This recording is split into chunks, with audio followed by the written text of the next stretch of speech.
हरिओम. लाओत्सेचा ताओबोध. योगदास श्री जय गणेश जोशी यांचे प्रवचन. वैश्विक शांती. लाओत्से सांगतो की योगी प्रशांतपणे आणि एकोप्याने सर्वांना सांभाळून घेऊन वास्तव्य करतात. योगी जगातील सर्व लोकांना ती स्वतःचीच संतान असल्याप्रमाणे आस्था ठेवून अंतःकरणाच्या बंधनाने एकदिलाने एकत्र आणतात. सूर्यासमोर जो ग्रह येईल, जे येईल त्याला सूर्य प्रकाशित करतो. तो असे नाही म्हणत की मी अमुक ग्रह प्रकाशित करणार नाही किंवा अमुक ग्रहावरील तमुक प्रदेश मी प्रकाशित करणार नाही. सूर्य सर्वांजवळ सारखाच वागतो. तो जराही भेद करत नाही. कोणी झोपून राहिला तर सूर्य त्याच्या दरवाजाबाहेर, खिडकीबाहेर उपस्थित असतो. त्याने दार उघडले, खिडकी उघडली की सूर्य लगेच खोली प्रकाशित करतो. दार जरा जरी किलकिले केले तरीही प्रकाशाची तिरीप आत सोडतो. योगी असेच वर्तन करतो. त्याच्याकडे भेदभाव नाही. समोर जो येईल त्याने योग्याचे निरीक्षण करावे आणि त्याच्याकडून जे पाहिजे ते प्राप्त करावे. योगी सतत प्रवाहित होत असतो. कोणीही यावे आणि त्यात डुबकी मारावी, पावन व्हावे. योगी सर्वांना बरोबर घेऊन यात्रा करत असतो. योगी सर्वांच्या अंतःकरणात त्या दिव्य परमज्योतीची वात तेवत ठेवण्याचा प्रयत्न करतो. जो तेवत राहतो तो आपोआप पैलतीरी पोहोचतो. आत्मज्ञान अनिर्बंध आहे, मुक्त आहे. त्याला सोपस्काराच्या रगाड्यात अडकवलेत की तुम्ही त्या गाड्याचे बैल होता. ते सोपस्कार ओढणारे होता. तुमचा मुक्काम कधीही पैलतीरी जाणे शक्य होत नाही.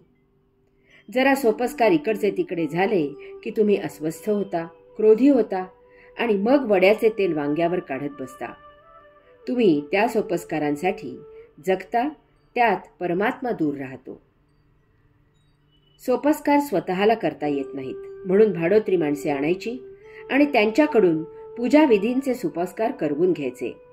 हा तर भौतिक व्यवहार झाला. यात अध्यात्म दूर राहते. स्वतःची स्वतः साधना उपासना न केल्यामुळे स्वतःत परिवर्तन होत नाही. जो काही परिणाम होतो तो परिणाम झाल्याचा आभास असतो.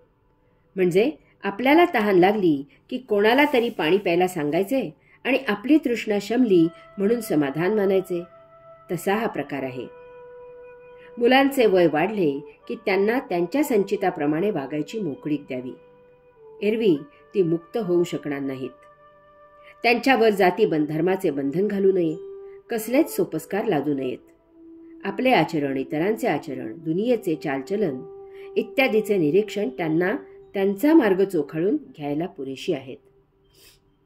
योगी कधीही कोणाला कसलाही सोपस्कार करायला सांगत नाहीत. ते त्यांचा आदर्श समोर ठेवतात. साधकांनी त्यापासून जे घ्यायचे ते घ्यावे किंवा न घ्यावे. योगी अलिप्त असतात. न घेणाऱ्यांनाही ते आपल्या यात्रेत सहभागी करून घेतात. केव्हा तरी उपरती होते. सर्वच ताऊपुत्र आहेत हा भाव त्यामागे असतो. उत्स्फूर्त स्वयंभू. लाओत्से सांगतो की योगी प्रशांतपणे आणि एकोप्याने सर्वांना सांभाळून घेऊन वास्तव्य करतात. योगी जगातील सर्व लोकांना ती स्वतःचीच संतान असल्याप्रमाणे आस्था ठेवून अंतःकरणाच्या बंधनाने एकदिलाने एकत्र आणतात. जे उत्स्फूर्त तसेच असते तेच स्वयंभू असते. शिकवून काहीही उपयोग होत नाही, फजिती मात्र होते. जागतिक महायुद्धाचे नेतृत्व करणारे इंग्लंडचे पंतप्रधान विन्स्टन चर्चिल यांना एका सभेमध्ये एक मुद्दा हिरिरीने मांडायचा होता. परंतु त्यासाठी कोणीतरी त्यासंबंधी सभेत प्रश्न विचारायला हवा होता. त्यांनी त्यांच्याच एका कार्यकर्त्याला तो प्रश्न विचारायला सांगितले. सभा सुरू झाल्यावर त्यांनी प्रश्न विचारायला सांगितले. कोणीच उभे राहीना. शेवटी त्यांनी त्या कार्यकर्त्याला उद्देशून म्हटले की तुम्हाला काही विचारायचे आहे का? त्यावर तो कार्यकर्ता म्हणाला, होय, मला विचारायचे होते, परंतु तुम्ही दिलेला प्रश्नाचा कागद गहाळ झाला, त्यामुळे विचारू शकत नाही. व्यवहार, संस्कार, बंधन मुक्तीला अडथळा आणतात. असा साधक मुक्तपणे वर्तन करू शकत नाही. तो मुक्तीला सदा वंचित राहतो. बंधनामुळे सर्वांना बरोबर घेऊन जीवन जगले जात नाही. त्या बंधनातच अडकायला होते. ताओ यात्रा सुरूच होत नाही. एका योग्याने प्रवचन ऐकायला आलेल्यांना एक प्रश्न विचारला. आपल्याला जर रस्त्यात नोटांचे बंडल असलेली पिशवी सापडली तर आपण काय कराल? काही जणांनी सांगितले की आम्ही ते पैसे देवाचा प्रसाद म्हणून घरी घेऊन जाऊ. काही जणांनी सांगितले की आम्ही त्या पैशाच्या मालकाचा शोध घेऊ आणि ते पैसे त्याला परत देऊ. काही जण म्हणाले की याबद्दल आत्ता नक्की असे काही सांगता येत नाही. त्यावेळी समोर जशी परिस्थिती असेल त्याप्रमाणे आम्ही व्यवहार करू.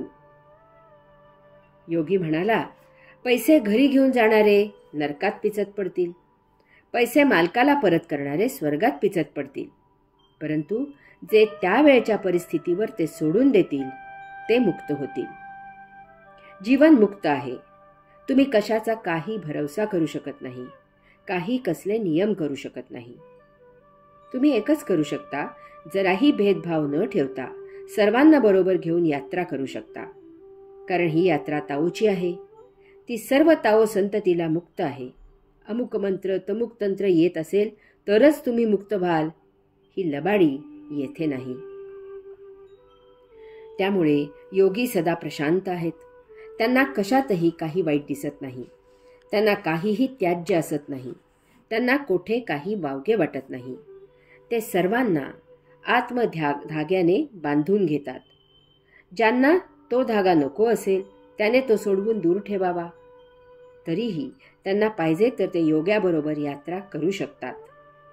कारण योग्यांना पक्की खात्री असते की वाट चालताना त्यांना केव्हाही उपरती होईल आणि ते स्वतः आपणहून आत्मबंधन घालून घेतील.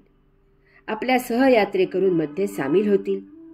योग्यांना सर्वांमध्ये ताओ दर्शन होत असते. ते प्रगट व्हावे असा त्यांचा प्रयास असतो. हरि ओम.